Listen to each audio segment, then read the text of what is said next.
Buenas noches, mi nombre es María Milagros Silva, soy estudiante de segundo año de Derecho, específicamente en la materia de Derecho Internacional Público en la sección SAIA-C. Brevemente les voy a exponer, en este caso correspondiente a lo que son los tratados internacionales, brevemente su proceso o sus etapas según la Convención de Viena. Primeramente se puede definir a un tratado internacional como aquella alianza que pueden realizar los países o estados entre ellos mismos, bien sea para fomentar, para crear, para afianzar alianzas a nivel político, a nivel social, a nivel económico, alianzas educativas, entre muchas otras cosas. Existe desde el año 1969 lo que se denominó la Convención de Viena. La Convención de Viena no es más que el derecho de los tratados, ¿verdad?, adscrito el 23 de mayo del 69 y entra en vigencia en enero de 1980. ¿Cuál es el objetivo de la Convención de Viena y los tratados internacionales? Codificar el derecho internacional en los tratados y además de irlos mejorando progresivamente a través del tiempo. Según la Convención de Viena, existen pasos, procesos o etapas para llevar a cabo los tratados internacionales.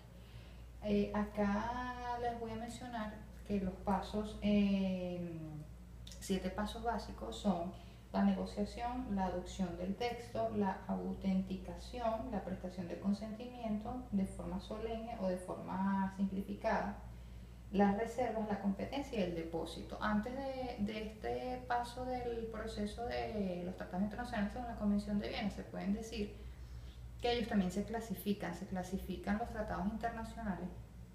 Pueden ser bilaterales, donde nada más intervienen dos países, dos estados. Pueden ser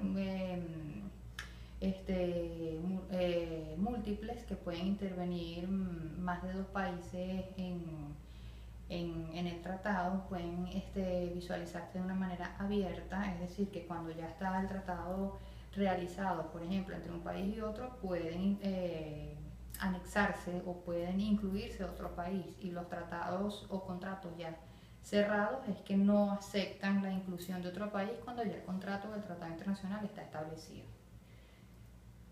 La negociación dice que para ponerse de acuerdo, este es un elemento indispensable en los tratados internacionales, la negociación entre los países, entre los estados, ¿sí?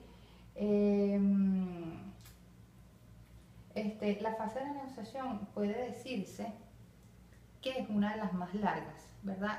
El negociar el tratado. ¿Para qué va a ser la alianza? ¿Para qué va a ser, para qué se va a afianzar el tratado entre las partes? ¿Verdad? Tienen que tener una redacción, sobre todo en los tratados entre estados que hablen lenguas distintas, cuando no tienen el mismo idioma, no manejan el mismo idioma, ¿verdad? La adopción del texto significa consentir que todos los participantes se pongan de acuerdo en la redacción definitiva. Anteriormente era necesario un voto favorable entre los estados negociadores. Esto sigue estando vigente en los tratados que dije que son bilaterales entre dos partes. El proceso de autenticación: el texto tratado quedará establecido como auténtico y definitivo, es decir, que cuando ya se negoció, ya se hizo por escrito, va a quedar auténticamente y textualmente establecido y definitivo. La prestación del consentimiento puede ser, como aquí se muestra, de forma solemne o formal o de forma simplificada. La solemne formal se utiliza en los casos que, debido a la importancia de la materia, se exige la solemnidad en la prestación del consentimiento. ¿Qué es como tal la prestación del consentimiento? Los estados participantes deciden en esta fase si quieren ser parte o no del tratado internacional. Y está la forma simplificada, donde con notas reversales son acuerdos internacionales donde el proceso de la conclusión incluye solamente en una etapa de negociación y de la firma, materializándose comúnmente entre ambos.